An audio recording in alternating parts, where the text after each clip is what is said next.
To start our project, we are going to create our stamp out of a piece of foam. Our stamp should have something in relation to the main subject we're going to do for our Zentangle. I chose to do a bumblebee, so to me, a flower connects to a bumblebee.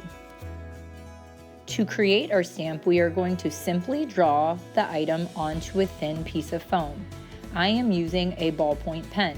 You want to think about adding some extra lines and design into your stamp so it's not really boring. If you don't feel confident drawing your stamp, you can even trace it.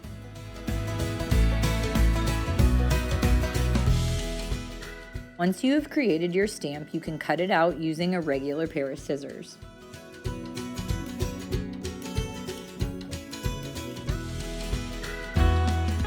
We are now going to add ink to our stamp. To start with, I'm going to use white printmaking ink. I'm going to be printing on a black piece of paper. I'm going to use my roller or brayer to carefully spread out all of the ink. I am then going to apply the ink to my stamp. Once my stamp is covered in ink, I'm going to place it face down on my piece of paper and roll over it with a clean brayer. I'm going to repeat this process until my background is completely filled. You can create a pattern or just fill the paper in any way you like. Now I am going to create the Zentangle on my bumblebee. Here I am showing you a way to trace transfer so that you don't actually have to draw the item.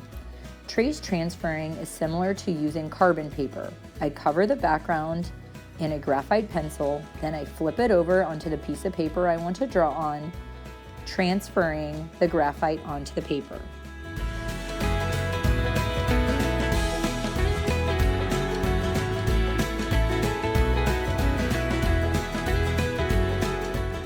You can see now how the bumblebee has transferred onto my sheet of paper. Once I have traced it, I want to trace over it with a ballpoint pen. Once I have my bumblebee traced, I'm now going to fill it with Zentangles. I'm going to try to choose tighter or darker Zentangle patterns for the darker parts of my bumblebee. On the lighter parts, I'm going to choose looser or lighter patterns for the lighter parts of the bumblebee.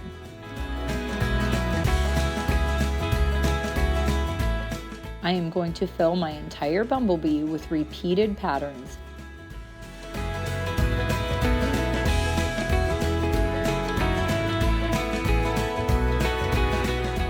Once the bumblebee is finished, I am now going to cut it out and glue it on top of my stamped pattern. For mine, I could have filled my area with more than one bumblebee. Now it's time for you to create your nature-inspired Zentangle.